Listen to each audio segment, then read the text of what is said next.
My roots, like David's roots, in observance, not in feeling good about Judaism, because thank God my family is involved in the Jewish community, and that I got from home. But my continued interest and my growth as a Lubavitcher is because of Chabad House on campus at that time at the University of Cincinnati.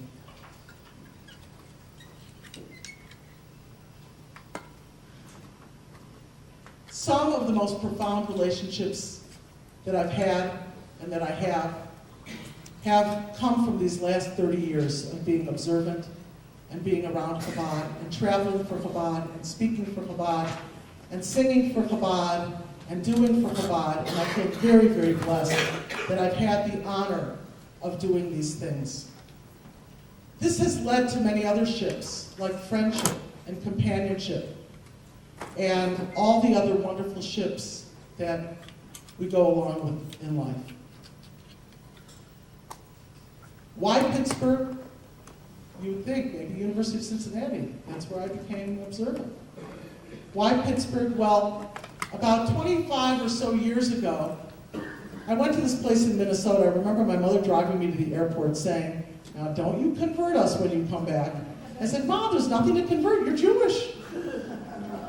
And I went to this place in Minnesota called Lubavitch House, and a program Hana there.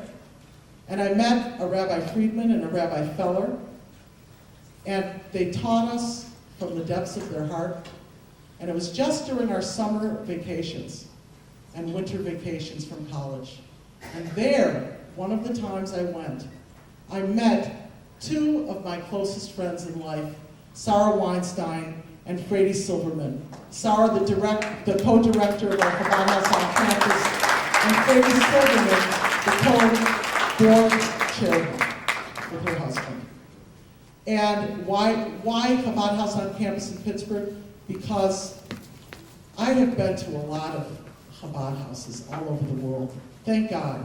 I had many opportunities to travel in Australia, in Europe, in America, in Canada, all over the world, in Israel. And this Chabad house stands out. Okay, I'm subjective. My friends run it.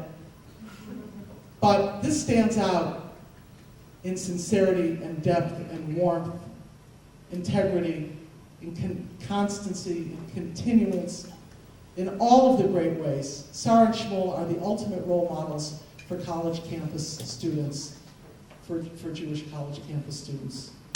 And this kind of leads us back to David's story, David telling my story. Thanks a lot for stealing my thought. Thanks, Joe. I'm glad he did, because Shabbos was the first Shabbos at the Chabad house that they had a Shabbaton. I brought my guitar because Saturday night we were going to have a Malava Malka with the girls and sing with the girls and have a kumsitz. And Friday night I was the main guest speaker at the table. How could I let these wonderful people down? How could I dare? And so my mother drove me to the airport, and knowing that the plane was delayed, I quickly got changed into my sneakers, knowing that I'm walking. I don't know how far I'm walking. I don't know when the plane's going to land, but I know I'm walking. And this malach, this angel, Joe, got out of the car with me. I was blown away. I mean, once we started walking, I realized, what was I thinking? How would I know how to get to this Chabad house? I mean, I could ask people, but people who are going 60 miles an hour, you know, you're way to 4710 Wallingford Street. I mean, how would I have gotten there? This man saved me. He knew the route. He even knew where to get off so we could take a little rest stop. And it was a walk. It was about a 5-hour walk. But what was more amazing to me than the fact that this Joe joined me, and my salute to Joe, and I would love to thank him again, and so I hope you'll thank him on my behalf or put me in touch with him.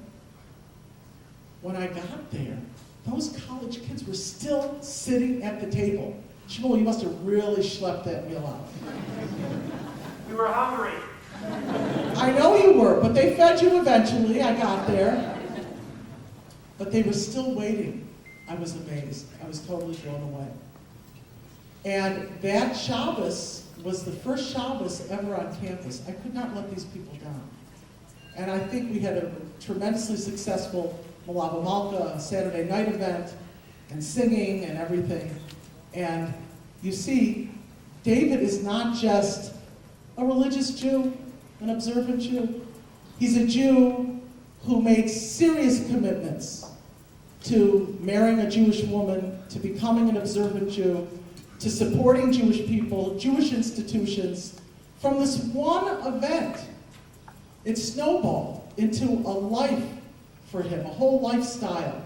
And now he and his family made Aliyah. I sometimes correspond to his wife because she's a social worker also. And we see each other online on a listserv, the Nefesh Orthodox Mental Health Professionals listserv. So that's why Chabad House of Pittsburgh on campus here. Now, believe it or not, I go back with the Weinsteins before Chabad House on campus in Pittsburgh. They were the first shluchim in the state of Delaware. Shmuel was in graduate school there, and Hani Weinstein, who is now Hani Silverman, you guys did something very clever, bringing your families together. Hani Weinstein, I remember seeing her on my shoulders in a picture. I used to walk around campus with Hani on my shoulders. Now she and her husband Shlomo have their own independent Chabad house at Carnegie Mellon University. And we're very proud of them. They're doing unbelievable things. And thanks to Shlomo, he helped us get some ads online and do some of the technical things. And Hani and Shlomo are following in the legacy, the footsteps of their parents who are leaders in this community.